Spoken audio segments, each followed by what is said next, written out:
नमस्कार दोस्तों, welcome to today exam. दोस्तों, आज की इस वीडियो में हम जीके के 20 ऐसे मोस्ट इंपॉर्टेंट सवाल याद करेंगे जो बार बार कंपटीशन एग्जाम जैसे SSC GD, NTPC, REET, LDC, UPSC जैसे एग्जाम में बार बार पूछे जाते हैं।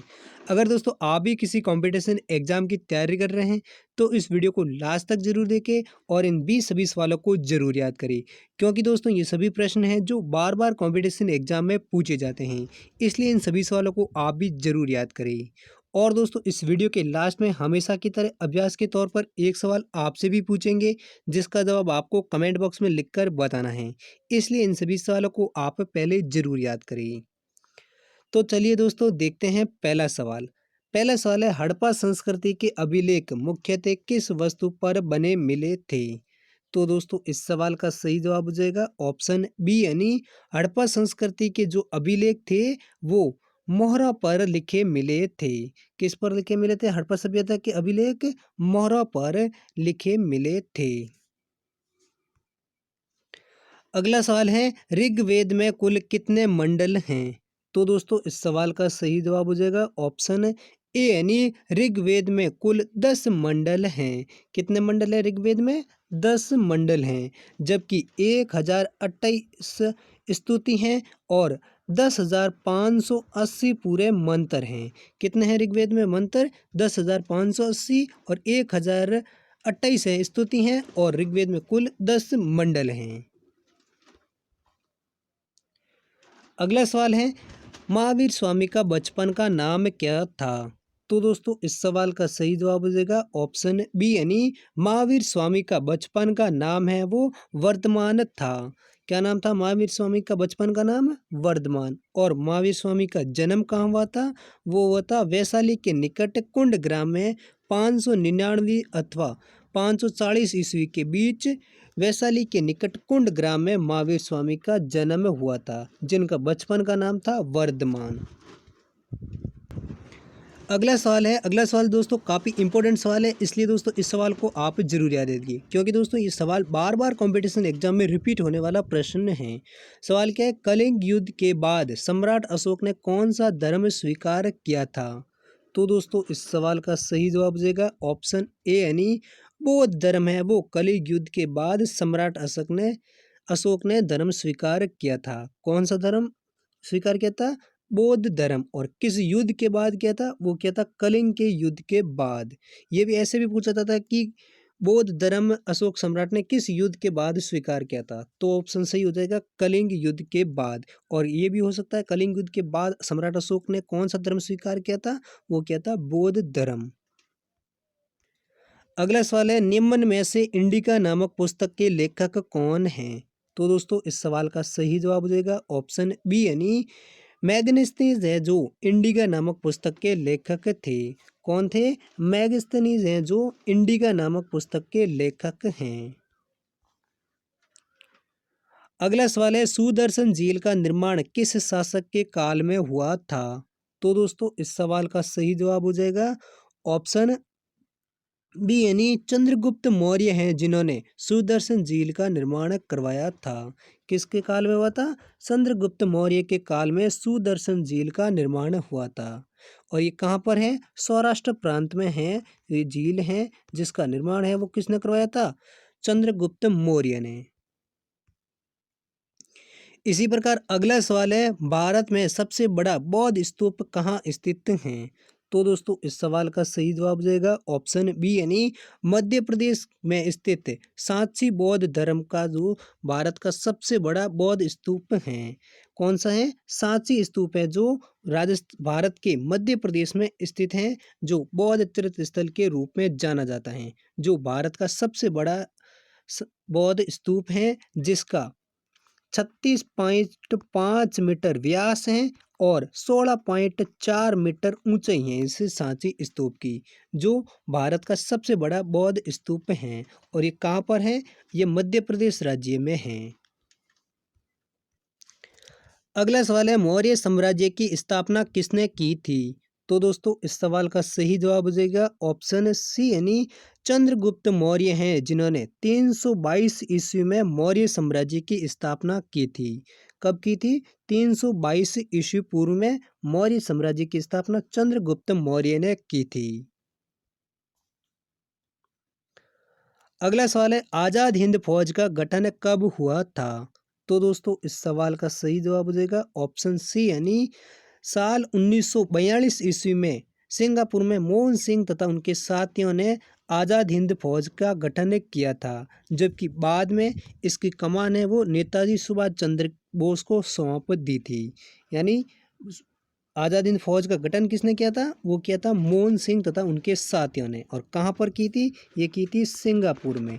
कब की थी? वो की थी साल 1942 ईस्वी में, जबकि बाद में इसकी कमान है वो सुभाष चंद्र बोस को सौंप दी गई थी। इसी प्रकार अगला सवाल है, चुनाव आयोग का प्रमुख किसके द्वारा नियुक्त किया जाता है? तो दोस्तों इस सवाल का सही जवाब हो जाएगा ऑप्शन सी, यानी भारत के राष्ट्रपति द्वारा चुनाव आयोग के प्रमुख होता है उनको नियुक्त किया जाता है। यानी इस भारत के राष्ट्रपति द्वारा चुनाव आयोग का प्रमुख नियुक्त किया जाता है। अगला सवाल है, भारत एवं पाकिस्तान का विभाजन किस योजना के तहत हुआ था? तो दोस्तों इस सवाल का सही जवाब हो जाएगा ऑप्शन ए, यानी भारत एवं पाकिस्तान का विभाजन है वो 14 अगस्त 1947 को माउंटबेटन योजना के तहत हुआ था। किस योजना के तहत हुआ था? माउंटबेटन योजना के तहत। और किसका विभाजन है? भारत और पाकिस्तान का। कब हुआ था? 14 अगस्त 1947 को ये भारत और पाकिस्तान का विभाजन हुआ था। अगला सवाल है, संविधान निर्मात्री सभा की पहली बैठक कब आयोजित की गई थी? तो दोस्तों इस सवाल का सही जवाब हो जाएगा ऑप्शन सी, यानी 9 दिसंबर 1946 को संविधान निर्मात्री की पहली बैठक आयोजित की गई थी। कब की गई थी? 9 दिसंबर 1946 को। और इसके सच्चिदानंद सिन्हा हैं जिनको अस्थायी अध्यक्ष बनाया गया, जबकि 11 दिसंबर 1946 को डॉक्टर राजेंद्र प्रसाद को प्रथम स्थायी अध्यक्ष बनाया गया था। किसके? संविधान निर्मात्री सभा के। उनकी पहली बैठक कब हुई थी? 9 दिसंबर 1946 को। अगला सवाल है, भारतीय संविधान के किस अनुच्छेद में राज्यों का संघ शब्द का प्रयोग किया गया है? तो दोस्तों इस सवाल का सही जवाब हो जाएगा ऑप्शन ए, यानी अनुच्छेद 1 में भारतीय संविधान में राज्यों का संघ शब्द का प्रयोग किया गया है। किस अनुच्छेद में? अनुच्छेद 1 में। अगला सवाल है, भारत के कितने राज्यों से कर्क रेखा होकर गुजरती हैं? तो दोस्तों इस सवाल का सही जवाब हो जाएगा ऑप्शन बी, यानी कर्क रेखा है भारत के 8 राज्यों से होकर गुजरती हैं। कितने राज्यों से? 8 राज्यों से। और कौन कौन से राज्य हैं और इन सभी राज्यों के नाम याद करने का दोस्तों एक अलग से वीडियो बना रखा है, जो आसान ट्रिक के साथ इन सभी 8 राज्यों के नाम याद सकते हैं, जिससे 8 राज्य से कर्क रेखा होकर गुजरती हैं। तो दोस्तों आपका इस वीडियो का लिंक है इस वीडियो की डिस्क्रिप्शन में मिल जाएगा, जहां से आप इस आसान ट्रिक के साथ इन सभी 8 राज्यों के नाम याद कर सकते हो, जिससे कर्क रेखा होकर गुजरती हैं। अगला सवाल है, भारत का क्षेत्रफल विश्व के कुल भौगोलिक क्षेत्रफल का कितना प्रतिशत है? तो दोस्तों इस सवाल का सही जवाब देगा ऑप्शन ए, यानी 2.4% क्षेत्रफल है जो विश्व के कुल भौगोलिक क्षेत्रफल का भारत का क्षेत्रफल है। कितना प्रतिशत? 2.4। और क्षेत्रफल की दृष्टि से विश्व में भारत का 7वां स्थान लगता है। अगला सवाल है, हीराकुंड बांध कौन सी नदी पर बनाया गया है? तो दोस्तों इस सवाल का सही जवाब हो जाएगा ऑप्शन सी, यानी हीराकुंड बांध है वो उड़ीसा राज्य में महानदी पर बनाया गया है। किस नदी पर बनाया गया है? महानदी पर। और किस राज्य में है? उड़ीसा राज्य में ये बांध बनाया गया है, जो भारत तथा विश्व का सबसे लंबा बांध भी माना जाता है। अगला सवाल है, भारत के किस भाग में सबसे पहले मानसून प्रवेश करता है? तो दोस्तों इस सवाल का सही जवाब हो जाएगा ऑप्शन बी, यानी अंडमान और निकोबार द्वीप समूह में भारत में सबसे पहले मानसून प्रवेश करता है। कहाँ पर करता है? अंडमान और निकोबार द्वीप समूह में भारत में सबसे पहले मानसून वर्षा है वो प्रवेश करती हैं। इसी प्रकार अगला सवाल है, भारत के किस राज्य को खनिजों का संग्रहालय कहा जाता है? तो दोस्तों इस सवाल का सही जवाब हो जाएगा ऑप्शन डी यानी भारत के राजस्थान राज्य को खनिजों का संग्रहालय कहा जाता है। किस राज्य को कहा जाता है खनिजों का संग्रहालय? राजस्थान राज्य को। इसी प्रकार अगला अंतिम 20वां सवाल है, सॉरी 18वां सवाल है, भारतीय संविधान के अनुसार सेना का सर्वोच्च सेनापति कौन होता है? तो दोस्तों इस सवाल का सही जवाब हो जाएगा ऑप्शन है बी यानी भारत की तीनों सेना जल थल और वायु सेना, इन तीनों सेनाओं का जो सर्वोच्च सेनापति होता है वो भारत का राष्ट्रपति होता है। यानी तीनों सेनाओं का अध्यक्ष कौन होता है भारतीय संविधान के अनुसार? भारत का राष्ट्रपति है वो तीनों सेनाओं का सर्वोच्च सेनापति होता है। अगला 20वां सवाल है, भारतीय संघीय व्यवस्था किस देश से प्रभावित है? तो दोस्तों इस सवाल का सही जवाब हो जाएगा ऑप्शन बी यानी भारतीय संघीय व्यवस्था है जो कनाडा देश से प्रभावित है। किस देश से प्रभावित है? कनाडा देश से भारतीय संघीय व्यवस्था प्रभावित है। तो दोस्तों ये थे 20 कुछ मोस्ट इंपॉर्टेंट सवाल जो बार बार कंपटीशन एग्जाम में रिपीट होने वाले प्रश्न हैं। उम्मीद करता हूँ ये सभी सवाल आपको अच्छे से याद हो गए होंगे। अगर याद हो गए तो इस वीडियो को लाइक करें, चैनल पर पहली बार है तो चैनल को भी ज़रूर सब्सक्राइब करें, क्योंकि दोस्तों अब आपको रोजाना 20 ऐसे मोस्ट इंपॉर्टेंट जीके के सवाल याद करने को मिलेंगे जो बार बार कंपटीशन एग्जाम में पूछे जाते हैं। इसलिए आप इस चैनल को ज़रूर सब्सक्राइब कर लीजिए और daily current affairs, Rajasthan GK और जीके रीजनिंग जैसे सभी सवालों में अपनी पकड़ को मजबूत बनाए रखें। और दोस्तों अब इस वीडियो के लास्ट में एक अभ्यास सवाल है जिसका जवाब आपको कमेंट बॉक्स में लिखकर बताना है।